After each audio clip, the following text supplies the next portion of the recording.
This week in Pure Reinvention. We're trying to push that narrative that, again, entrepreneurship isn't just there for people to make a bunch of money. It's about a lifestyle choice. Episode 63, April Boyle, Executive Director of the Build Institute. Engage, disrupt, adapt, repeat. You're listening to Pure Reinvention, the podcast for curious people. Welcome to this episode of Pure Reinvention, where we create space for the unexpected by inspiring a reinvention lifestyle. Misty, I just loved this last podcast we did. And what I loved about April was the first way that she described herself. She said, I am incredibly effective. And I think we could almost stop it right there because it's such a beautiful, tidy way to describe her and what we learn in this podcast. Well, think about it. How many people would honestly be able to describe themselves and say, one of my greatest attributes is I am so and effective. Back it up. And yes. She does. Yes. You can tell just from this interview. It is absolutely true. She's in everything that she's touched, which she's done a lot of things. But this Build Institute that she is doing in Detroit is so unselfish in the ability to continually focus on helping others and be extremely efficient and effective at doing it. I think we have a lot to learn from April. I want you to pay close attention to her description of pop-ups and how you can apply pop-ups into your business or organization and into your culture, either internally or externally. I think there's room for it. So she talks about it from her perspective, from the entrepreneurial perspective, but really take some time and apply that to your life. That's a new word, Misty, for a lot of people who are listening to these podcasts, this word called pop-up. And you're going to hear us talk a lot about it going forward because we think that, every new initiative has to have this dramatic business plan and all this research and all this stuff. And quite honestly, in today's market, you put all that energy into the opportunity and the opportunity will be gone because the opportunities come and go faster than that. So this thought process of pop-up and being able to mobilize quickly and create action and be terribly effective is real. So why don't you guys listen in and see what makes April so effective, and we'll see you on the other side of the interview. This episode of Pure Reinvention is sponsored by the Detroit Experience Factory, where they use interactive experiences and innovative resources to help newcomers and locals alike get more connected to the people, places, and projects in Detroit. We have a great podcast guest today. We have April Boyle from the Build Institute. April, welcome. Hi, thanks for having me. April, tell us a little bit about what your work is here in the city of Detroit. Sure. Build Institute is an idea activator and small business incubator focused on equitable entrepreneurship. So we work with women and minorities and others to take their ideas and make them a reality. We're focused on small business and projects. And we have participants from all over the city of Detroit and beyond, with many successful businesses started over the last few years. We've graduated over 700 people through our program. Wow, very impressive. Yeah, and we've developed some other programming over time just to support their work. April, how did you get into this? Well, I believe I'm a serial entrepreneur myself. I am a creative person and I have lots of ideas. And I have to see some of those ideas through, or it eats away at me. And so over the years, I've started a number of small scale, I call them grassroots projects. I ran a yoga business. I started a kids and family music program in CD. I was a founding team member of Beehive, which was a talent retention and attraction project downtown. And then I built Build Institute, basically incubated that inside of Beehive, and now we're our own program. You are a doer. Very much a doer. April, of the 5 steps in the reinvention process, which step do you most closely align with? Well, I have to tell you, when I looked at those 5 steps, I'm really attracted to disrupt because I'm a little bit of a rebel and sort of a punk rocker at heart, or an activist, I guess, a revolutionary. But I think the one that I strongly align with is the move. Somebody has described me before, and I think I really love that description, is that I'm incredibly effective. So I just can get things done. Not perfectly always, but always pushing things forward. What is your superpower? When you first mentioned superpower to me, I thought about that, and it is my relentless, a combination of my passion and my work ethic, working hard, seeing something through, making sure that that it is moving forward always. It never ends, does it? It never ends, which is sometimes a little daunting, but just that whole idea of movement and being a doer. In April, when was the last time you found yourself outside of your comfort zone? Every single day. I mean, when you're leading an organization in a city with as many challenges as Detroit has, and in a sector as competitive as the entrepreneurship support sector, and then leading a team as a new executive director, every day I am out of my comfort zone. I have to make decisions that don't always make people happy. As a disruptor and a doer, I believe I'm working on behalf of the people in the community and my entrepreneurs, and trying to make sure that they have access and the most opportunity as possible. And that doesn't always happen sometimes with politics and the status quo. Can we have your website? Sure. It's www.buildinstitute.org, and also like us on Facebook, and we're on Instagram and Twitter as well. So here's the thing that I want to start this conversation with, April, is my understanding is you have had over 700 entrepreneurs through the Build Institute in less than 4 years. Is that true? That is true. That is an incredible number. Tell us how that happened. Of the 700, not all of them have decided to pursue their business, right? We believe you give people the, really good information, and they make a decision that is right for them. And then you connect them also to resources too, because we have this fallacy in the United States that we're all on this journey alone, right? We pull ourselves up by our bootstraps and we work hard alone and we make it happen. But we all know that that's BS, that it does take a community. It takes a village. And so especially in Detroit, it takes a village to open a business. But how did that happen? I made very sure in the beginning of the process of building Build Institute that we were representative of the population of the people in the city of Detroit. So our very first hire was an African-American woman in her 50s. And I made sure that every speaker, every mentor, not every, but it was diverse, that we were facilitating and not lecturing, that we were empowering the people and meeting them where they were, that we were giving them information that was easily understood and accessible. And it really resonated with people. I think there was a lot of attention being paid to the high-scale, high-tech company in Detroit, and there was all this talk about us becoming the next Silicon Valley.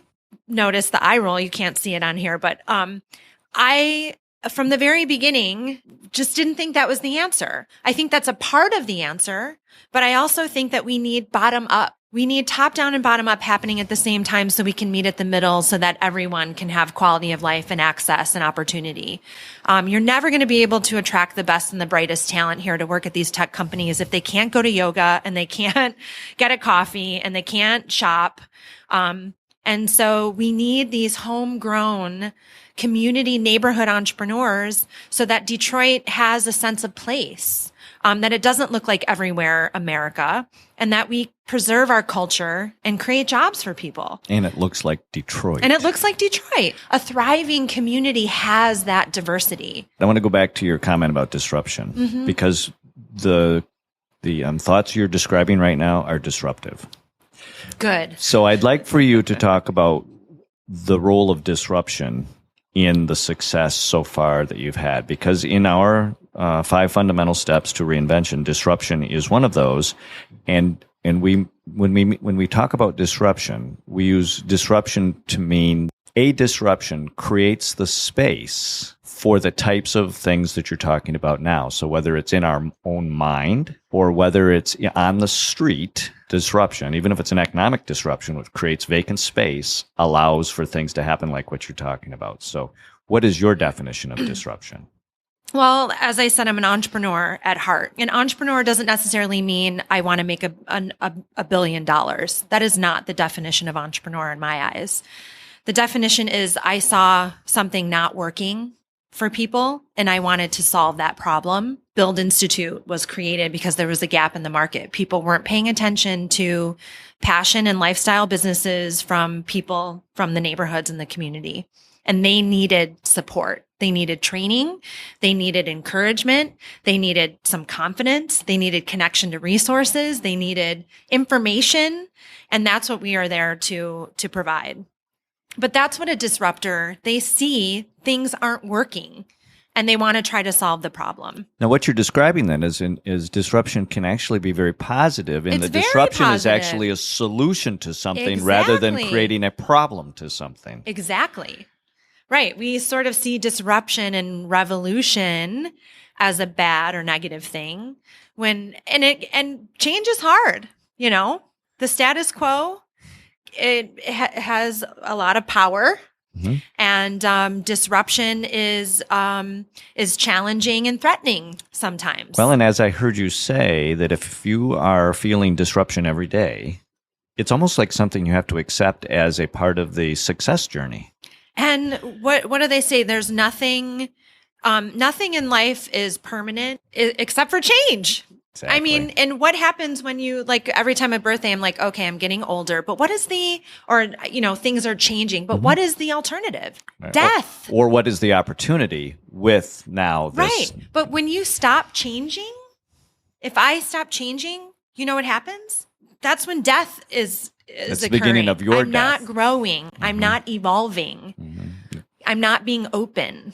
And I'm not saying it's easy, but I believe in order to have a evolved society that works for everyone, we all have to be open to that. Describe, for those of us who are not as familiar with Popup as we should, what Popup means in what you are teaching and how it is adding to value in the city of Detroit. Pop-up is can mean many different things. So it can be a temporary vending situation. Pop-up is the new trendy word, but it is the oldest form of retail and merchant in the world. You think about farmers markets, you think about bazaars. That is the first form of a pop-up. Pop-up is a trendy word, like I said, but it's what is working for our entrepreneurs because when we were part of D-Hive, we started something called Pilot, which gave entrepreneurs a couple months of free rent to test their brick and mortar ideas. Now we have something called Build Bazaar, which is we do these things once or twice a month in different locations in partnership with different events and venues to offer our entrepreneurs an opportunity at a discounted rate to have a vending space. Vending meaning, a sales opportunity to interface with customers for proof of concept. So this is sort of our incubation space for them. To build their brand, to actually make some sales to plug into their business plan, where they can make their mistakes early on for less money. And learn. It really is like the classroom of life. You know what I mean? And we've heard so many things. I mean, when we worked at the Pilot, there was an entrepreneur who went through that and she decided not to open a retail space because she didn't realize the reality of it.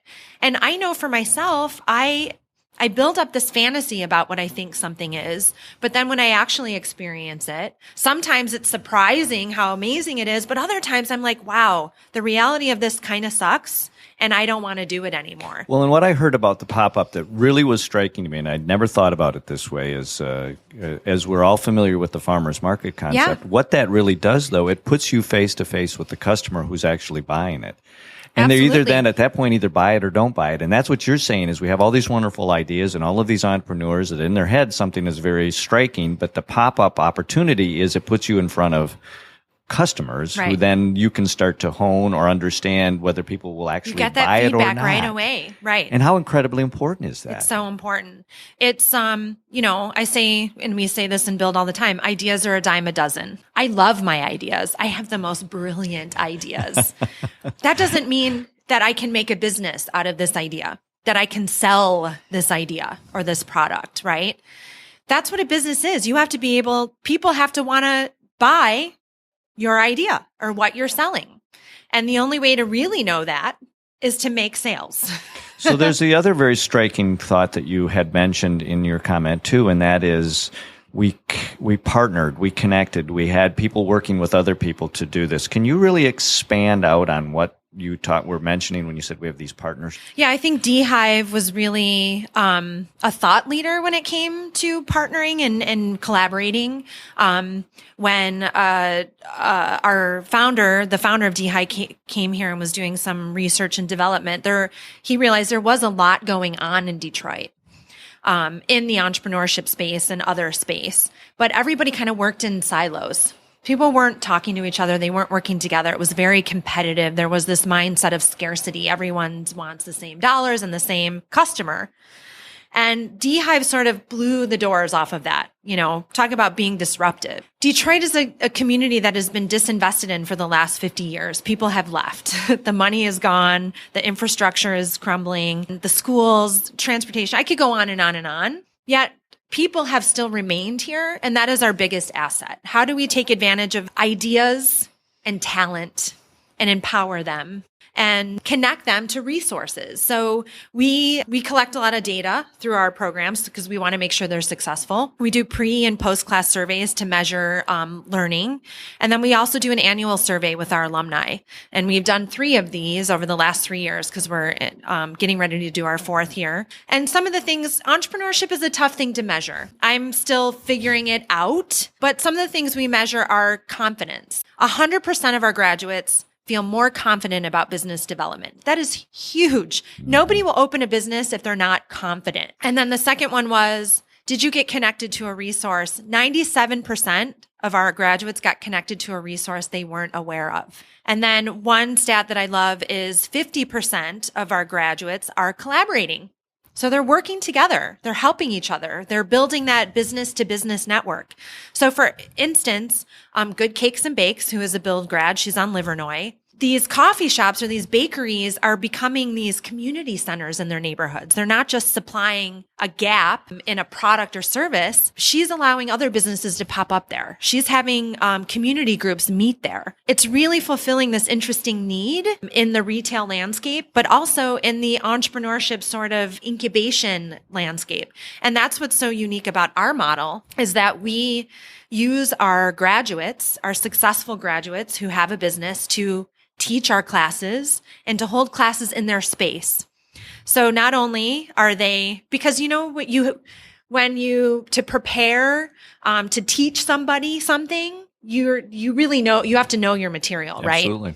But also for entrepreneurs by entrepreneurs, that learning through sort of that osmosis, it's just a different ethos. It's a different impact that you're getting. It's also allowing her to have another revenue stream because frankly, there's not a ton of density in Detroit, and you need to be very creative about your different income streams.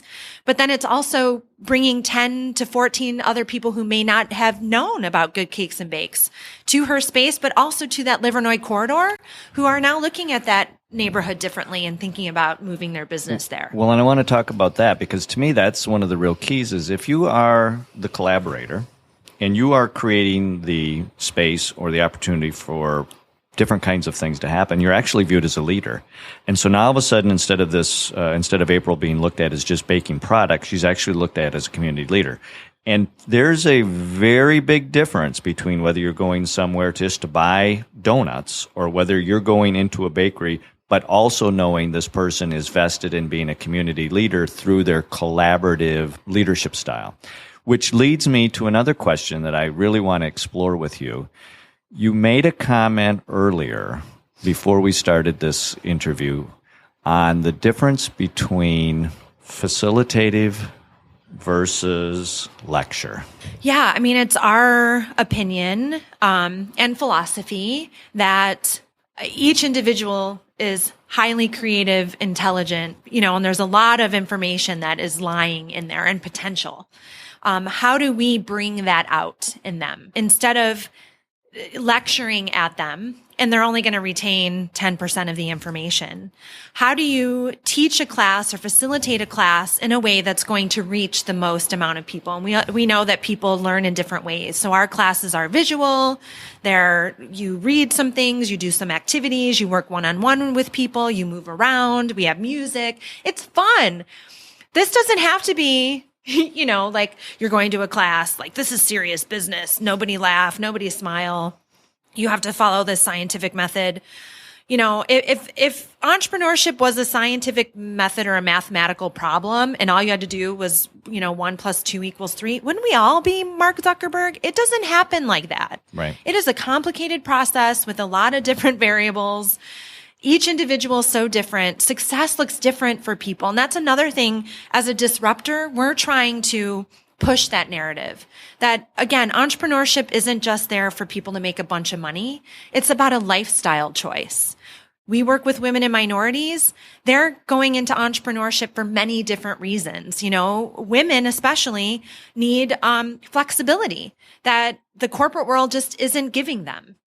So they would rather make less money to be able to pick their kid up from school so that they are empowered, so they can make decisions, so they have control over their life. And I don't think that that's acceptable to some people. They want to know that you're going to make more money or that money is the driver. I want to thank you very much. This has been an absolutely awesome interview. Thank you. I appreciate it. We are really working hard to tell our story and to tell the story of our entrepreneurs. We want people to come to Detroit to see these businesses and to support them and spend their money here. And we're just getting started. And if you are a mentor, if you're interested in teaching classes or, being an expert speaker in accounting or a lawyer or, want to invest in businesses, we would love to talk to you. So please check out our website, get in touch with us, come sit in on a class. We'd love to have you.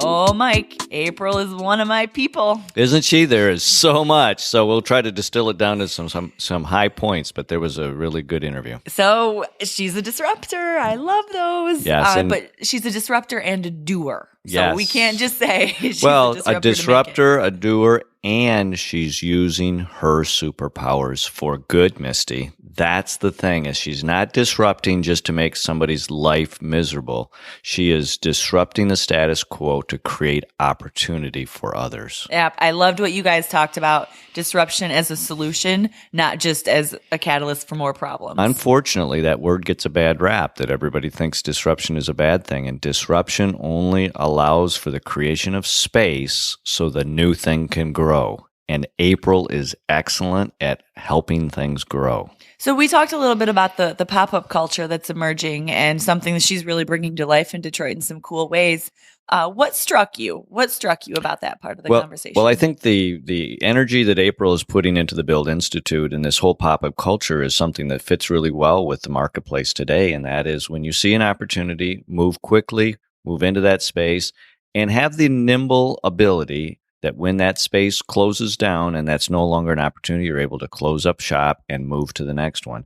That pop-up mentality, as opposed to a 200-year-old company, is just a different way to market. And I just don't think really today we've really explored that much. And I really applaud April for being in that space and helping others see the opportunity there. I like that she shared a story about somebody who had an idea, did a pop-up, and then realized in reality it wasn't really going to be a worthwhile effort. Well, that's the beautiful thing about this, because you don't have to put a ton of resource into it. You can pop it up, see what the reaction is. If you get good traction, you grow it forward. If you don't get good traction, you kind of shut it down and you keep working at it. You don't quit, but you just keep working at it. And I think when we go into such a research mode with our deep thought process that it takes 6 months or 6 years to come up with what's next, that's not going to work in today's world. And this pop-up mentality of quickly evaluating opportunities, assessing how to grow, is a part of what April has brought to Detroit. And Detroit is such a great place to let that culture exhibit itself. I think pop-ups offer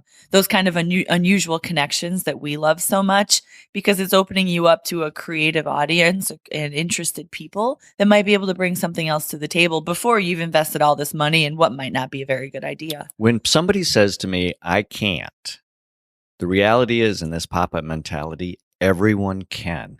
Everyone can participate here. There's no one that has to sit on the sidelines and take your produce to the farmer's market to see if somebody wants to buy it. It's not 100% of your time. It's very specialized, but it allows you to grow and learn and find new opportunities where you thought there were none.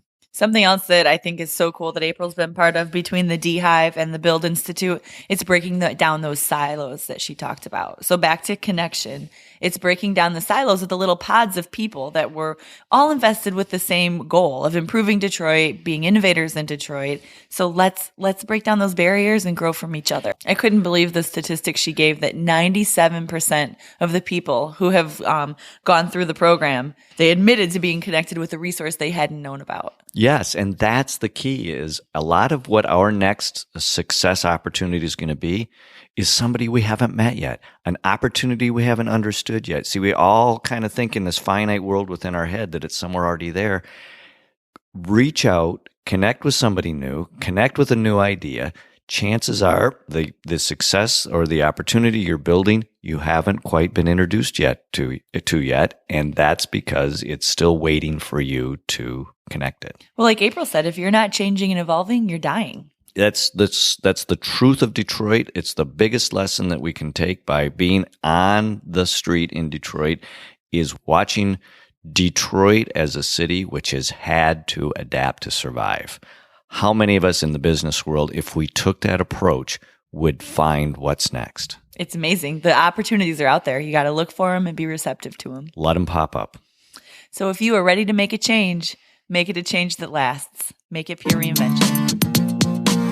Thanks for listening to this episode of Pure Reinvention. Keep the conversation going and get alerts when new podcasts are up by following us on Twitter @Pure Reinvention or sign up for our mailing list at purereinvention.com.